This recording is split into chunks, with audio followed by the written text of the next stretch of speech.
rencontré Ginette Kolinka. En fait, cette année, on célèbre le 75e anniversaire du débarquement. Pendant la Seconde Guerre mondiale, 6 millions de Juifs ont été tués. Et Ginette Kolinka fait partie des rares témoins pour raconter son histoire.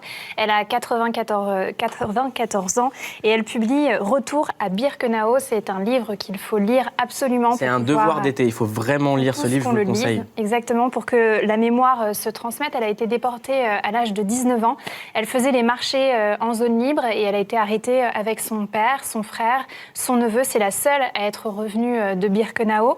Pendant des années, elle a refusé d'en parler et maintenant elle parcourt la France pour aller à l'encontre des collégiens, des lycéens. Certains élèves, elle les accompagne même jusqu'au camp de concentration. Et c'est intéressant parce que, en fait, elle dit qu'il faut qu'on continue de parler de cette histoire, mais en même temps, si on ne l'a pas vécue, c'est très difficile de la raconter. Elle dit même parfois qu'elle a peur que les gens pensent qu'elle exagère quand elle raconte cette histoire-là. On l'a suivie lors d'une journée marathon à Boulogne-sur-Mer, au lycée Mariette, avec les élèves. Retour au collège.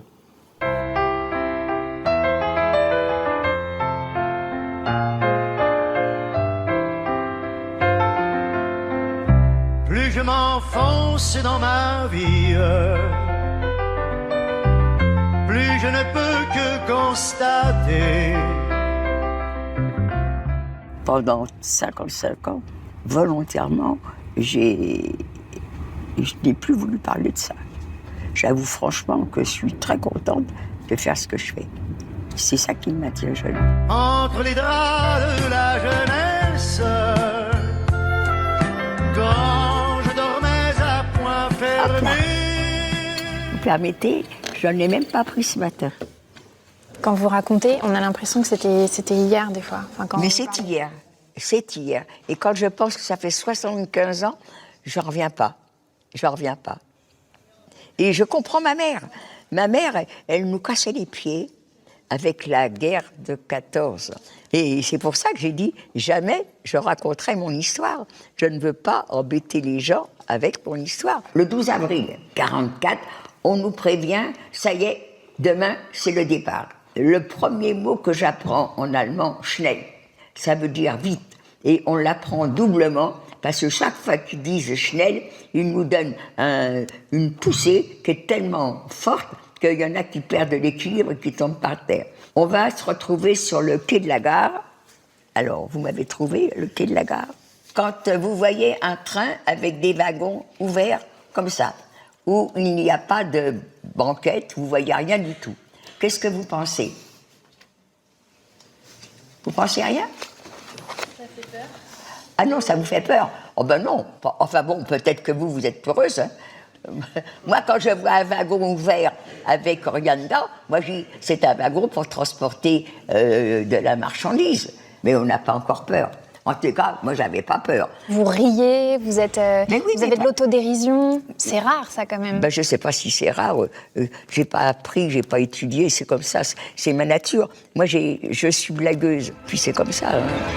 Je n'ai pas vu le temps courir. Je n'ai pas entendu sonner les heures de mon devenir. Vous savez, je vous parle comme ça, mais je suis encore là à dire, c'est pas possible. J'ai pas pu faire ça. C'est pas moi. C'est pas moi qui ai vécu ça. C'est pas possible. Moi, je me mets à la place des gens qui disent, ils nous racontent des blagues. Moi, je me mets à leur place. Hein. Si je n'y avais pas été, je crois que je ferais pareil. C'est très important. On a encore la chance aujourd'hui qu'il y ait des gens qui soient présents pour témoigner. Et je pense que c'est important de se souvenir. Aujourd'hui, surtout dans l'époque dans laquelle on vit, on voit la montée de l'antisémitisme et comme en témoignent les résultats des élections européennes, je pense que c'est extrêmement important. C'est vraiment dur ce qu'elle a vécu et c'est vraiment impressionnant qu'à son âge, elle vienne encore dans les lycées et les collèges pour raconter son histoire. Après vous, à votre avis, qui va raconter ces histoires-là? C'est le grand problème, il ne faut pas exagérer. Mais c'est un peu la question qui se pose.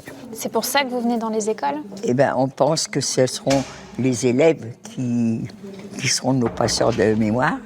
On espère. Il ne faut pas que ça se termine par trois lignes dans un livre d'histoire.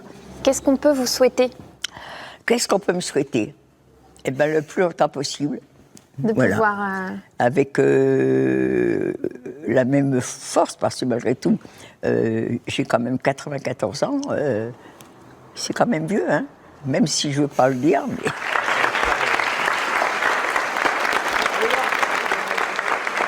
Moi, ce que je vous souhaite à tous, c'est d'avoir la vie heureuse que j'ai. Merci et bon appétit. Et la haine, hein, attention la haine. On la chasse. On s'accepte. Merci. Hein. C'est le conseil lecture de Clic pour l'été. C'est retour à Birkenau de Gillette Kolinka. Je vous l'offre. Les garçons. Il va même pas le lire. Si, il va le lire. Merci. Mathieu, une réaction ? Non, c'est vrai que son témoignage, il est précieux parce que c'est une des dernières maintenant survivantes et que la question qu'on doit se poser, c'est une fois que ces derniers témoins seront disparus, comment faire vivre ce souvenir pour que ça n'arrive plus. Fabien, tu avais l'air très ému pendant le sujet. Ouais, j'écoutais à moitié et puis d'un seul coup j'ai écouté et vrai, c'était super émouvant. Bah voilà, j'étais en train d'imaginer ce qu'elle avait vécu et je trouve ça génial qu'à 94 ans, bon après elle a de la chance d'avoir encore cette énergie-là et la santé, mais du coup d'aller dans des collèges, il y a pas mieux quoi, d'aller parler aux gamins, les gamins au lieu d'ouvrir leur livre d'histoire, bah là c'est le livre d'histoire qui vient leur raconter en live et c'est une super initiative.